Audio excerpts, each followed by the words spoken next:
really struggle to find any use for what Intel's offering today at current prices. Please note that that's at current prices. Now, let me give you one addendum here, and I said this in my recent GTA 5 benchmark comparison between Kaby Lake, the 7700K, and Ryzen. If you are playing on a high refresh rate monitor, a 144 hertz monitor, yes, okay, yes, you probably should go with the i7. It is going to be better for high refresh rate gaming. If you are not playing on a 144 hertz monitor, then it makes no difference. They'll both rock wonderful in every game on the market at 1440p without any issues whatsoever. All right, enough of this test. Let's go on to the next one. And here we are in Handbrake. Now, I've done this once before, and I'm going to start doing this on all future machines. In fact, I'm going to go back and redo the Windows performance on my i7 machines to include this. This is Handbrake, a free program you can download as well. I have a 5-minute 1080p 60 frame per second video file loaded. I will be upscaling it using the included Roku 2160p 60 frame per second 4K preset. That's important because it makes it easy for you to repeat by using a preset. If I use custom settings, it would be too hard to repeat. It'd be easy to make mistakes. So I'm using that preset. I'm going to be outputting it to the SSD, so no write speed issues. No changes to all the settings. Everything is going to be left at the standard defaults. We are going to be encoding in H.265, not 264. That's important because that is incredibly CPU intensive. Audio, subtitles, everything is being left in standard. Now, I'm going to click the Start Encode button. I am going to trim this because this will take a while. Now, when I ran this on the Pentium G4560, which is actually the first machine I did this particular test on, it took over an hour. How long is it going to take on this? Now, of course, it should be much, much quicker than an hour. Will it be real time? No, because we're doing a 1080p 60 frame per second video upscale to 4K using H.265, which is incredibly intensive. It's going to take longer. How long? Well, I can already tell you this is massively faster than it was on the Pentium, but it does slow down a bit after it gets past the first section, and the reason for that has to do with what's in the video. The beginning of it is just a screen with it's black, and then the loading screen comes up, and then you see action. This particular video file is the first level in Rise of the Tomb Raider. This is when Lara Croft is crawling up the ice mountain. She falls down. She climbs back up using her ice picks. She goes through the cave. That's what this video is. So I've uploaded this. I've previously shown this on my channel before. At some point, I will actually put this specific video file up publicly so you can download the raw file and try this and code yourself on your own machine if you want. I don't have it uploaded at the moment. I will at some point upload it somewhere so it's publicly available. It's just a raw game file. It's no big deal, but we currently have an estimated time remaining of 9 minutes and 37, but notice it's increasing, 9 minutes 40, 9 minutes 42. Our average frame rate is currently running about 21, let's see, it's jumping around. This will stabilize. Take a look, we're already 15%. This is incredible.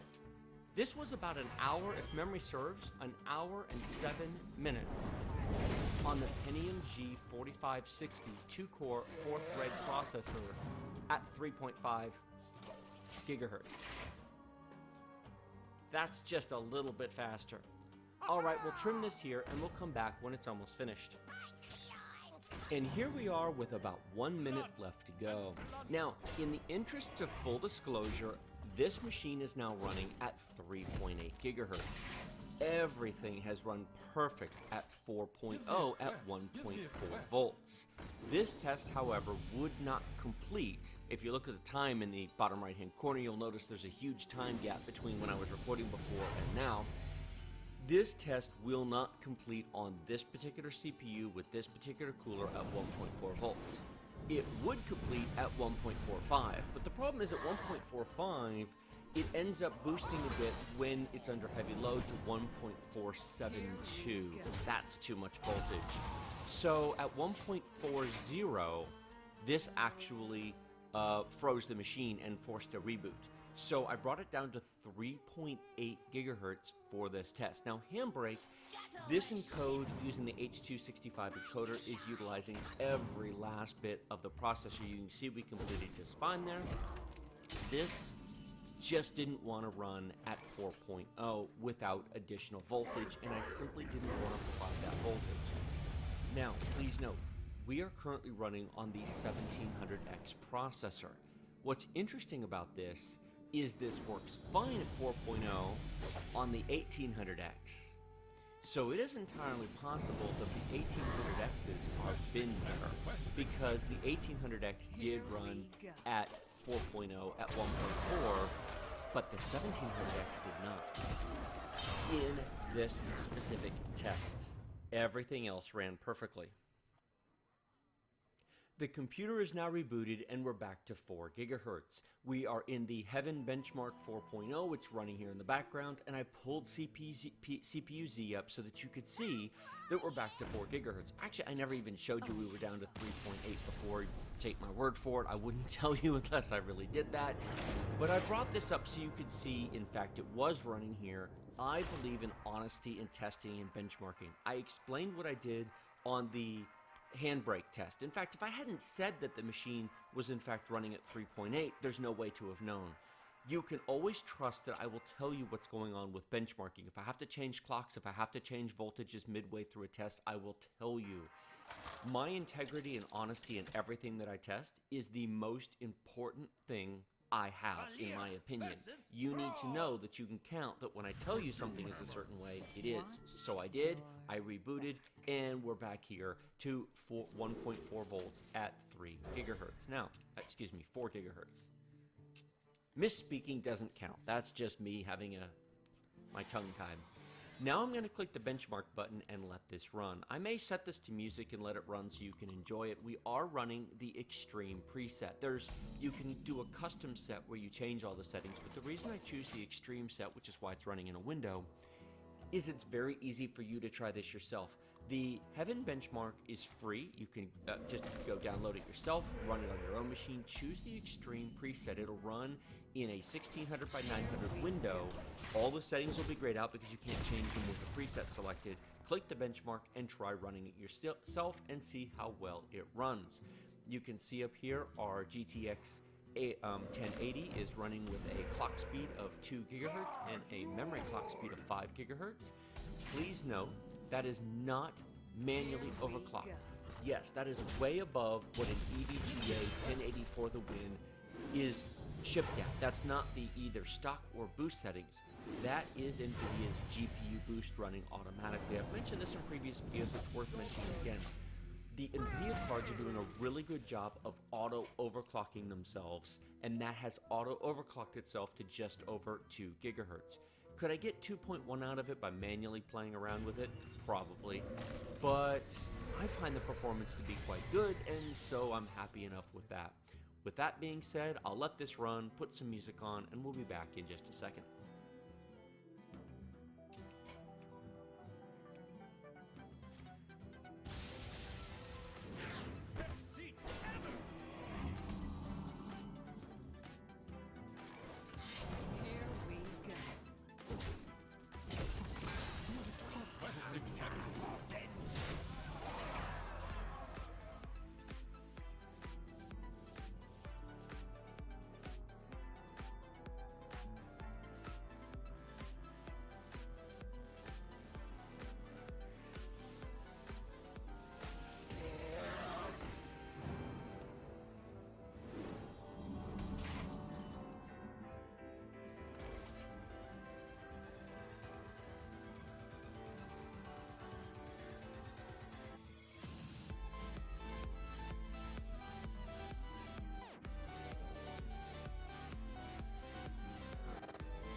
And here we've come to the end of the benchmark, 141.8 frames per second, a score of 35,730. The minimums and the maximums are quite wide, but basically it performs very, very well. What I will say is that this is very heavily graphics card dependent, so certainly if you don't have a GTX 1080, you aren't going to see scores anything like this. I will rerun this test on the AMD FX 8300 when I do its Windows performance review, and I will rerun this test on the i7 7700K. When I did that machine's Windows performance review, I didn't do all of these extra things, so I'm going to go back and refilm that and publish part 2 of that and include these items. The last thing I'm going to show you is my standard Windows performance review, web browsing, multitasking, playing videos. Here we are at my channel, youtube.com/c/techdeals, and we're going to go 1, 2, 3, 4, 5, 6, 7, 8, 9, 10, 11, and 12. Yeah, hey, why not 12 videos? And let's put each of these videos into theater mode. Why? Because it will force them into HD. Normally, when you first open videos at 1080p at this size, you'll see here we're at 480p, which is standard def. If you put it in theater mode, it forces it to 720p, because I'm recording this at 1080p. And we'll make each of these, there we go, full size, shall we? This is 12 HD videos that we're playing. See, we're all at HD. So does this computer handle playing 12 HD videos? Absolutely. In fact, there's the, I just published this on Friday, the GTA 5, Call of Duty Infinite Warfare, and The Witcher 3 test. That, yeah, I know I blow stuff up. I have entirely too much fun. This one is at 60 frames per second. Cooler Masters V850, nice. All right, so does this play perfectly? Absolutely. In fact, we'll pull up Task Manager and we'll come over here to Performance. Let's see how much usage we are actually getting out of our CPU. Yeah, big deal, 6%, no big deal. Now, notice that the maximum speed is 4 gigahertz here, but notice that this speed reports something lower. Windows has not been properly updated to use the Ryzen processors. Yes, it recognizes that it's a Ryzen 7, but if we open CPU-Z, you'll see it reports that we are in fact at 4 gigahertz. This is being incorrectly reported. Likewise, if you take a look at our memory, we are running at DDR4 3200. But if you look here, Windows only reports that we're running at the default clock speed for memory. So Task Manager represents the fact that Windows doesn't actually recognize the AM4 platform properly. The drivers are very immature. The entire platform is raw.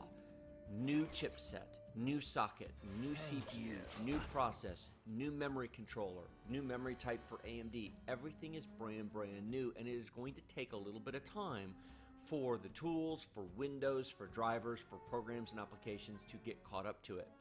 I have said this before, and I will say this again.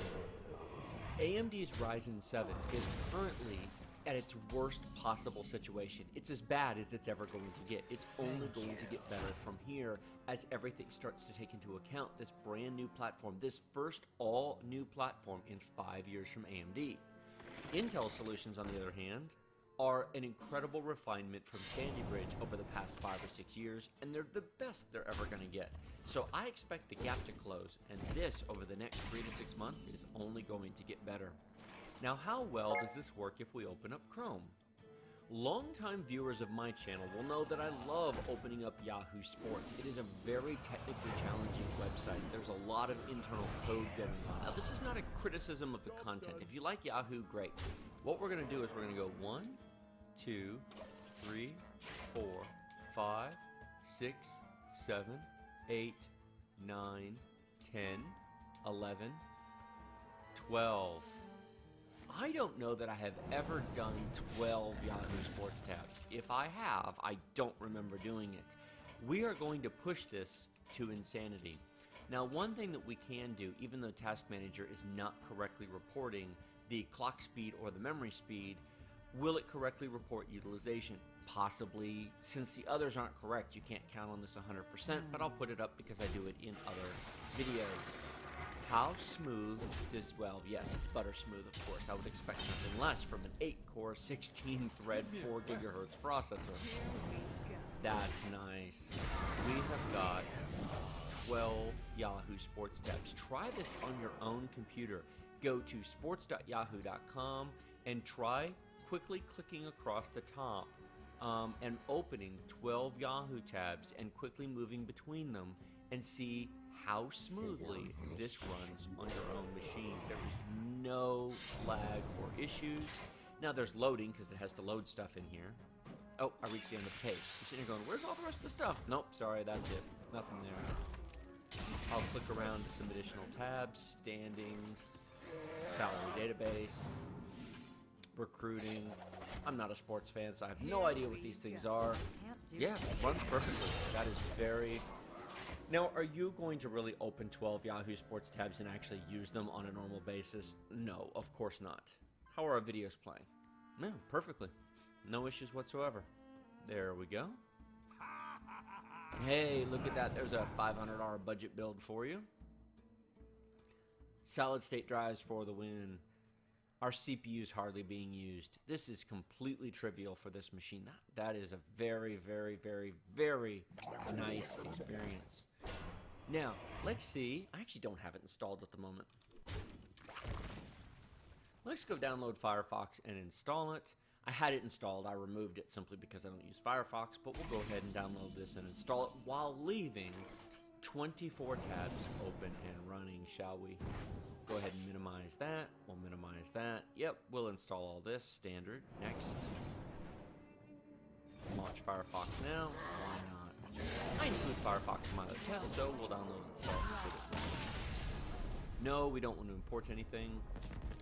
And let's go to one of my favorite shopping sites, Amazon.com. Hi, dress shop girl. You're always here to greet me. Now, this is the new and improved 2017 dress shop girl. She is advertising less dress and more legs. Well, I don't know. I commented on that one day. My wife was walking by, and I said, hey, honey, dress shop girl's back. She was gone for the holiday season, and she goes, that's not dress shop girl. That's leg shop girl. Well, what can we say? Let's do this. And here we are looking at the AMD Ryzen 7 1700 processor with the Wraith Spire LED cooler. For most people, this is the one I would recommend buying. $330, and it includes an excellent cooler.